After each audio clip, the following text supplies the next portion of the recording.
ಶಿಡ್ಲಘಟ್ಟ ಸರ್ಕಾರಿ ಪ್ರಥಮ ದರ್ಜೆ ಕಾಲೇಜಿನಲ್ಲಿ ರೆಡ್ ಕ್ರಾಸ್ ಸಂಸ್ಥೆ ಹಾಗೂ ಕಾಲೇಜಿನ ಸಂಯೋಗದೊಂದಿಗೆ ರಕ್ತದಾನ ಶಿಬಿರ ಆಯೋಜಿಸಲಾಗಿತ್ತು. ರಕ್ತದಾನ ಶಿಬಿರದ ಸಂಘಟನಾ ಸಂಚಾಲಕ ಡಾಕ್ಟರ್ ಶಫಿ ಅಹಮದ್ ಮಾತನಾಡಿ, ಚಿಕ್ಕಬಳ್ಳಾಪುರ ಜಿಲ್ಲೆ ಮಾತ್ರವಲ್ಲದೆ ನೆರೆಹೊರೆಯ ಜಿಲ್ಲೆಗಳಲ್ಲಿ ರಕ್ತದ ಕೊರತೆ ಎದುರಾಗಿದೆ. ರಕ್ತದಾನ ಮಹಾದಾನ. ರಕ್ತದಾನ ಮಾಡುವ ಮೂಲಕ ಜೀವದಾನ ನೀಡಲು ಪ್ರತಿಯೊಬ್ಬರೂ ಮುಂದಾಗಬೇಕೆಂದು ಮನವಿ ಮಾಡಿದರು. ಜಿಲ್ಲಾ ರೆಡ್ ಕ್ರಾಸ್ ಸಂಸ್ಥೆ ಚಿಕ್ಕಬಳ್ಳಾಪುರ ಜಿಲ್ಲೆ ಅವರ ವತಿಯಿಂದ ನಮ್ಮ ಕಾಲೇಜಿನ ರೆಡ್ ಕ್ರಾಸ್ ಯೂನಿಟು, ಪರಂಪರೆ ಕೂಟ, NSS ಜೊತೆಗೆ ಶಿಡ್ಲಘಟ್ಟ ತಾಲೂಕು ಮತ್ತು ಆಜುಬಾಜಿನ ರೈತಪರ ಸಂಘಟನೆಗಳು, ಪ್ರಗತಿಪರ ಸಂಘಟನೆಗಳು, ಕರವೇ ಜೊತೆಗೆ ಹಲವಾರು ಪ್ರಗತಿಪರ ಸಂಘಟನೆಗಳ ಒಕ್ಕೂಟದಲ್ಲಿ ಈ ದಿವಸ ನಮ್ಮ ಕಾಲೇಜಿನಲ್ಲಿ ರಕ್ತದ ಶಿಬಿರವನ್ನು ಹಮ್ಮಿಕೊಳ್ಳಲಾಗಿದೆ. ರಕ್ತ ಕೊಡೋದ್ರಿಂದ ಯಾರಿಗೆ ತುರ್ತಾಗಿ ರಕ್ತ ಬೇಕಾಗಿದೆ ಅವರಿಗೆ ರಕ್ತವನ್ನು ಪೂರೈಸಬಹುದಾಗಿದೆ.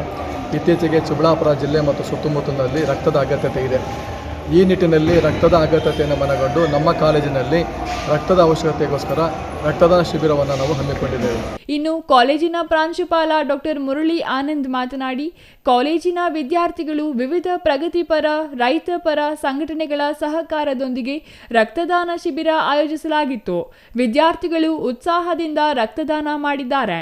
ಪ್ರತಿಯೊಬ್ಬ ಆರೋಗ್ಯವಂತರು ರಕ್ತದಾನ ಮಾಡಬಹುದು. ಅದರ ಬಗ್ಗೆ ಅರಿವು ಮತ್ತು ಜಾಗೃತಿ ಅತ್ಯಗತ್ಯ ಎಂದರು. ಛಾಯಾ ರಮೇಶ್, CTV ನ್ಯೂಸ್, ಶಿಡ್ಲಘಟ್ಟ.